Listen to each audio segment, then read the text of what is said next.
Salut tout le monde et bienvenue. Alors aujourd'hui, on va s'attaquer à un truc de base en anglais, mais super important.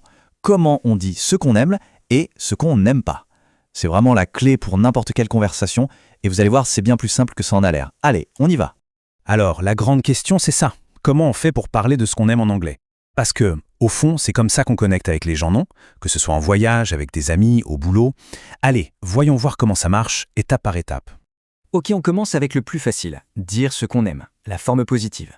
En anglais, la structure pour ça, elle est hyper simple. Prenons un grand classique. I like coffee. Ça veut dire j'aime le café, bien sûr. Et regardez la structure. Sujet, I, verbe, like, et l'objet, coffee. C'est direct, c'est simple. On ne peut pas faire plus clair. Et ce qui est génial, c'est que cette petite formule, elle marche pour absolument tout. Un autre exemple, I like yoga. J'aime le yoga. C'est exactement la même structure. C'est pour ça que c'est si facile à retenir et à utiliser partout. Et l'astuce, c'est que ça marche aussi bien pour des choses que pour des activités. On peut dire I like dogs, j'aime les chiens, mais on peut aussi dire I like reading pour j'aime lire, I like dancing, j'aime danser, ou même I like eating, j'aime manger. Vous voyez, une seule structure super simple pour des tas de situations. Bon, c'est bien beau tout ça, on sait dire ce qu'on aime, mais comment on fait pour dire l'inverse? Pour dire ce qu'on n'aime pas? Eh bien, vous allez voir, la transition est super facile, il suffit juste d'ajouter un tout petit mot.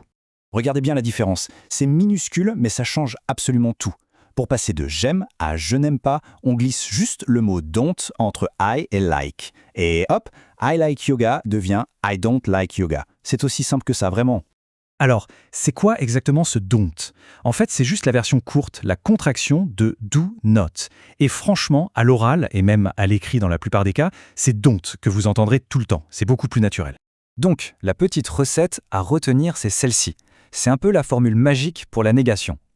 On commence avec I, on ajoute notre fameux don't, ensuite on met like, et on termine avec la chose ou l'activité dont on parle. Par exemple, ça donne I don't like running. Je n'aime pas courir. On a bien toutes les étapes. I don't like running. Impeccable. Et bien sûr, ça marche pour tout ce qu'on n'aime pas. Disons, I don't like cleaning. Je n'aime pas faire le ménage. Qui aime ça, franchement? Ou I don't like cooking. Je n'aime pas cuisiner. La structure, elle, ne bouge pas d'un poil. Ok, maintenant on sait dire ce qu'on aime et ce qu'on n'aime pas. C'est la première étape. Mais une conversation, ce n'est pas un monologue, c'est un échange. Donc il faut aussi savoir poser des questions. Voyons voir. Pour demander à quelqu'un son avis, la structure de base, c'est Do you like?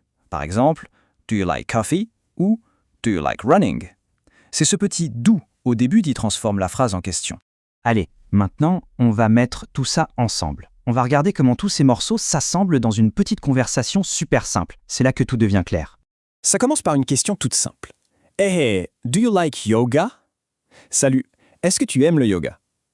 On reconnaît bien notre structure de question avec le do you like. Et la réponse est positive. Et attention, petit détail intéressant ici, I do like yoga, ce petit do n'est pas obligatoire. On aurait pu dire I like yoga. Mais en le rajoutant, la personne insiste. Elle veut dire ah oui, j'aime vraiment le yoga. Ça ajoute un peu d'emphase.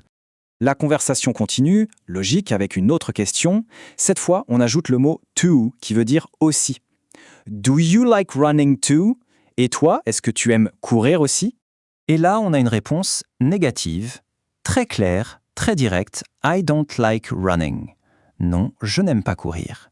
C'est exactement la structure négative qu'on a vue il y a quelques instants. Ça, c'est un moment super important dans une conversation. Pour que l'échange ne s'arrête pas, on renvoie la balle. What about you? What do you like doing? Et toi, qu'est-ce que tu aimes faire? C'est la meilleure façon de montrer qu'on s'intéresse à l'autre. Et la réponse, elle contient plusieurs choses qui sont connectées par and, qui veut dire et. I like dancing and I like eating too. J'aime danser et j'aime manger aussi. Nouvelle question pour aller un peu plus loin. La personne aime manger, mais est-ce qu'elle aime cuisiner? Logique de demander « Do you like cooking too ?» Et la réponse finale est assez drôle, elle montre bien comment on peut être précis. « No, I don't like cooking. I just like eating. » Non, je n'aime pas cuisiner, j'aime juste manger. C'est une super illustration de comment on peut nuancer un peu ses réponses. Et voilà, en quelques minutes à peine, on a vu les 3 bases pour parler de ses goûts en anglais. Dire oui, dire non et poser la question. La structure est simple, elle est logique et surtout elle est hyper utile. La vraie question maintenant c'est qu'est-ce que vous allez en faire? Comment allez-vous utiliser ça pour démarrer une conversation? Parce que c'est en pratiquant que ça rentre. Merci d'avoir suivi cette explication et à très bientôt.